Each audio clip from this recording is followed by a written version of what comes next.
हमारी चैनल को सब्सक्राइब करना ना भूलें। यहाँ हजारों कहानियां हैं आपके लिए। रिदांश एक दुष्ट मुस्कान के साथ। इस सब की इतनी भी क्या जल्दी है मेरी जान? और वैसे भी अब तो पूरी लाइफ पड़ी है सब जानने और समझने के लिए। So just wait sweetheart. Aarna के कान के पास जाकर धीरे से and welcome to my hell. कुछ पल रुककर तिरछी मुस्कान के साथ वाइफी। इतना कहकर रिदांश झटके से आरना के बाल छोड़कर उसे किसी कचरे की तरह जमीन पर गिरा देता है। बिना एक बार भी उसकी तरफ देखे वो सीधा कमरे से बाहर चला जाता है। आरना, जो अब तक अपने आंसुओं को रोक रही थी, अब और नहीं रोक पाई और वहीं जमीन पर गिरे हुए दर्द से सिसकने लगती है। सिसकते सिसकते ही जाने कब उसकी नींद लग जाती है, जो कुछ देर बाद कायली के बुलाने पर खुलती है। कायली, मैम, आपको मास्टर ने नीचे बुलाया है। आरना बिना कोई जवाब दिए खड़ी होती है और कायली के साथ हो लेती है। नीचे पहुंचकर कायली उसे एक गाड़ी की तरफ इशारा करके उसमें बैठने के लिए कहती है। रिदांश पहले से ही गाड़ी में मौजूद था। उसे देखकर आरना का डर फिर से उस पर हावी होने लगता है। थोड़ी देर पहले रिदांश ने जो कुछ उसके साथ किया और जो कहा, उससे उसका डर और भी गहरा हो गया था, मगर उसके पास कोई विकल्प नहीं था। इसीलिए वो चुपचाप नजरें झुकाए गाड़ी में रिदांश की बगल में उससे उचित दूरी बनाकर बैठ जाती है। उसके बैठते ही ड्राइवर गाड़ी का दरवाजा बंद करता है, ड्राइविंग सीट पर आकर गाड़ी स्टार्ट करता है और वहां से निकल जाता है। इस वक्त रिदांश की नजरें पूरी तरह उसके फोन की स्क्रीन पर गड़ी हुई थीं, लेकिन फिर भी आरना उसके साथ सहज नहीं महसूस कर पा रही थी। वो बस खिड़की के बाहर नजरें जमाए हुए थी। उसे ये भी नहीं पता था कि वो आखिर कहाँ जा रही है और न ही उसमें इतनी हिम्मत थी कि वो रिदांश से कोई सवाल कर सके। जब गाड़ी रुकती है तो एक पल के लिए आरना हैरान रह जाती है, क्योंकि गाड़ी उसके घर के बाहर ही आकर रुकी थी। वो रिदांश की तरफ असमंजस भरी सवालिया नजरों से देखने लगती है। रिदांश तंज कसते हुए, मुझे तो लगा कि मेरी वाइफी को अपने मायके आकर खुशी मिलेगी, लेकिन लगता है मेरे सारे अरमानों पर पानी फिर गया। आरना अपने डर से सूखे हो चुके होठों पर जीभ फिराकर अटकते हुए, हम यहाँ क्यों आए हैं? रिदांश जहरीली मुस्कान के साथ, कम ऑन वाइफी, हमारी शादी हुई है अभी अभी, और ये गुड न्यूज़ मैं अपने पूजनीय फादर इन लॉ को ना दूं, ये तो पूरी की पूरी नाइंसाफी होगी उनके साथ, नहीं? आरना अविश्वास से, पापा यहाँ हैं? रिदांश, कहा था ना कि मैं अपने प्रॉमिस कभी नहीं तोड़ता, सो ही इज हियर। आरना जब अपने पापा के यहाँ होने की बात सुनती है तो बिना एक पल गंवाए ही वो जल्दी से गाड़ी का दरवाजा खोलकर अपना लहंगा संभालते हुए लगभग भागकर अपने घर की तरफ बढ़ जाती है। जब वो घर के अंदर दाखिल होती है तो मिस्टर कपूर गुस्से से अपने नौकरों पर चिल्ला रहे थे और आरना के बारे में पूछ रहे थे। उनकी पीठ आरना की तरफ थी, इसीलिए वो उसे देख नहीं पाए थे। लेकिन जब सारे नौकरों की नजर एक ही दिशा में दरवाजे की तरफ देखते हैं तो खुद भी पीछे पलटते हैं और सामने आरना को देखकर उसकी तरफ बढ़ते हैं। मिस्टर कपूर कहाँ थी? तो मिस्टर कपूर आरना से आगे कुछ कहते या पूछते उसे दुल्हन के जोड़े में देखकर उनके शब्द बीच में ही रुक गए। असमंजस से, ये सब क्या है और तुम ऐसे कपड़ों में, ये क्या हुलिया बनाया हुआ है? आरना, पापा, वो आरना के शब्द बीच में ही उसके गले में अटक जाते हैं और वो अपनी नजरें अपनी कमर पर डालती है, जहां रिदांश ने पीछे से आकर अपनी बाजू डालकर उसे अपनी तरफ खींच लिया था। ये देखकर आरना के चेहरे का रंग ही उड़ गया था। वो अपनी कमर से रिदांश की मजबूत पकड़ को हटाने की नाकाम कोशिश करती है, लेकिन रिदांश ने उस पर अपनी पकड़ और टाइट कर ली थी। तभी मिस्टर कपूर की आवाज से दोनों की नजरें और ध्यान उनकी तरफ जाता है। मिस्टर कपूर अपने दांत पीसते हुए, ये यहाँ क्या कर रहा है? रिदांश, अपनी लाडली बेटी से ही पूछ लीजिए कि आखिर मैं यहाँ क्या कर रहा हूँ। मिस्टर कपूर झुंझलाकर, मैं तुमसे कुछ पूछ रहा हूँ आरना। आरना कुछ पल तक अपने निचले होंठ को दांतों तले दबाकर अपने जज्बातों को रोकने की कोशिश करते हुए पापा हमने वो मिस्टर कपूर इरिटेट होकर, तुमसे तो मैं बाद में बात करता हूँ रिदांश की तरफ देखकर, एंड यू निकलो मेरे घर से, गेट आउट। रिदांश घमंडी मुस्कान के साथ, very bad, very very bad, मतलब अपने दामाद के साथ भी कोई ऐसे पेश आता है भला, वो भी पहली बार जब दामाद घर आए। मिस्टर कपूर अपनी भौहें सिकोड़ते हुए, व्हाट रबिश, क्या बकवास है ये। रिदांश आरना को और अपने करीब करते हुए एक दुष्ट मुस्कान के साथ, अब तुम ही समझाओ ना वाइफी अपने पापा को। मैंने तो सोचा था कि जब मेरे फादर इन लॉ को पता चलेगा कि उनके इकलौते दामाद ने उन्हें जेल से बाहर निकलवाया है तो वो खुशी से फूले नहीं समाएंगे, लेकिन अफसोस करने का नाटक करते हुए, लेकिन यहाँ तो कुछ और ही मंजर है। अब तुम ही समझाओ जाना अपने पापा को। मिस्टर कपूर सख्त लहजे में, क्या कह रहा है ये लड़का आरना। आरना अपनी नम आंखें झुकाकर, ये सच है पापा, हमने आज अपनी आंखें कसकर भींचते हुए शादी कर ली। आरना ये बात कहने के बाद धीरे से अपनी मायूस नजरें उठाकर मिस्टर कपूर की तरफ देखती है। उनके चेहरे के भाव ये बात सुनकर पूरी तरह बदल चुके थे और वो वहीं पड़े सोफे पर खामोशी से बैठ गए थे।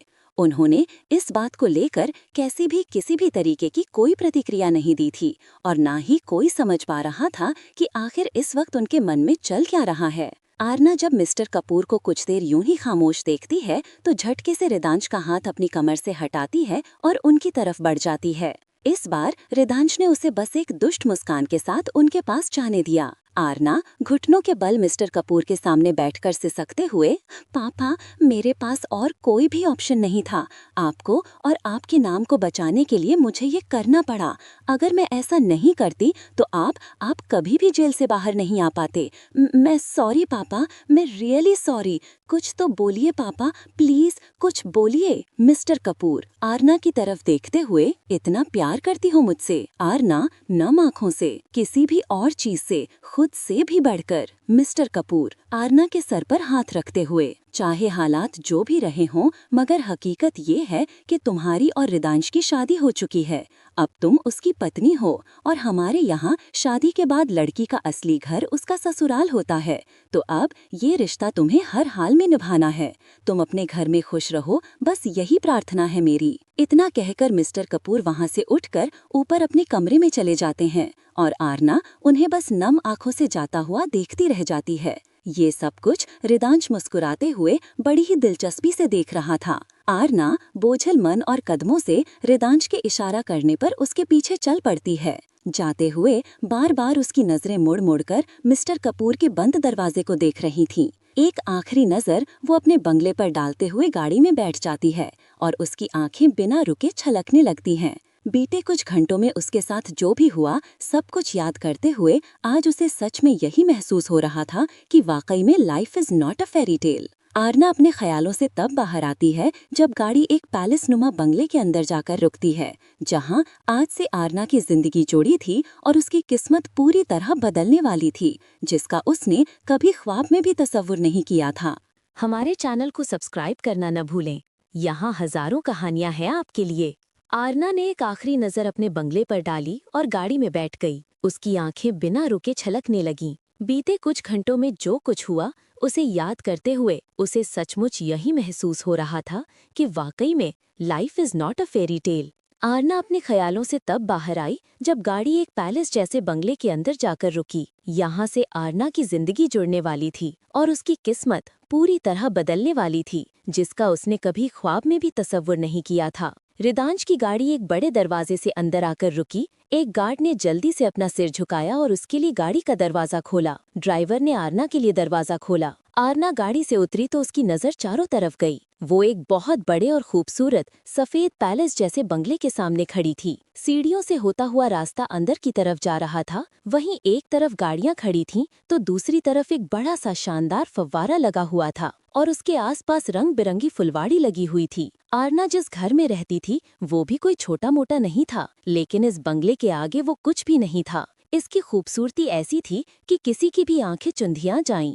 आरना की तंद्रा तब टूटी जब रिदांश ने उसका हाथ पकड़कर उसे अंदर की तरफ लगभग खींच लिया। उसके ऐसा करते ही आरना का डर और घबराहट वापस उस पर हावी हो गए। रिदांश ने बिना आरना की तरफ देखे उसे सीढ़ियों से खींचते हुए अंदर ले जाने लगा। रिदांश की स्पीड आरना से बहुत तेज थी और वो अपने भारी लहंगे की वजह से उसकी स्पीड से मेल नहीं खा पा रही थी, जिसकी वजह से वो खिंच रही थी। मगर रिदांश ने एक बार भी उसकी तरफ पलट कर नहीं देखा और लगातार उसकी कलाई पकड़े उसे अंदर ले जा रहा था। अच्छा हुआ कि सीढ़ियां ज्यादा नहीं थीं, वरना आरना को पक्का चोट आ जाती। कुछ ही देर में एक बड़े दरवाजे से दोनों बंगले में प्रवेश कर गए। उस हवेली की खूबसूरती देखकर आरना एक पल के लिए स्तब्ध रह गई। उसने आज से पहले कभी इतनी बड़ी और खूबसूरत हवेली नहीं देखी थी। ये बिल्कुल किसी महल की तरह था, उस महल की तरह जिसे वो अक्सर अपनी परी कथाओं में इमेजिन किया करती थी। यहाँ की हर एक छोटी से छोटी चीज बेशकीमती और मनमोहक नजर आ रही थी। रिदांश जैसे ही अंदर आकर आरना का हाथ छोड़ा,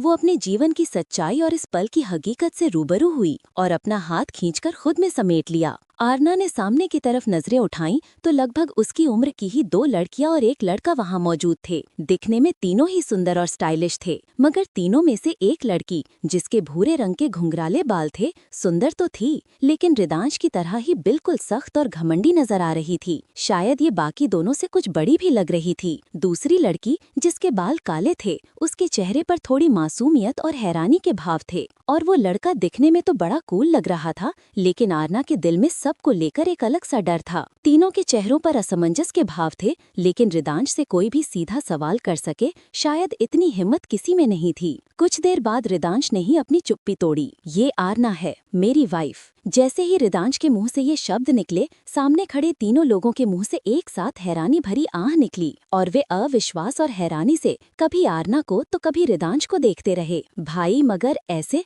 मेरा मतलब है कि ऐसे अचानक ये सब? मैं अचानक कुछ भी नहीं करता नम्या, इसीलिए तुम्हें ज्यादा सोचने की कोई जरूरत नहीं है। लेकिन भाई, डिस्कशन ओवर। जी भाई, लगता है किसी से भी बात करने की तमीज ही नहीं इसे, सोचा आरना मन ही मन। प्रिशा, इसे रूम में ले जाओ। जी भाई। प्रिशा आरना को वहां से ले गई और रिदांश वहां मौजूद लड़के को अपने साथ अपनी स्टडी में किसी काम के लिए ले गया। दूसरी तरफ प्रिशा आरना को एक बड़े से कमरे में ले गई, जो कि रिदांश का कमरा था। ये बात आरना को वहां रिदांश की तस्वीरों से पता चली। हाय, आई एम प्रिशा, रिदांश भाई की छोटी बहन। हेलो आरना, तो ये है भाई का कमरा।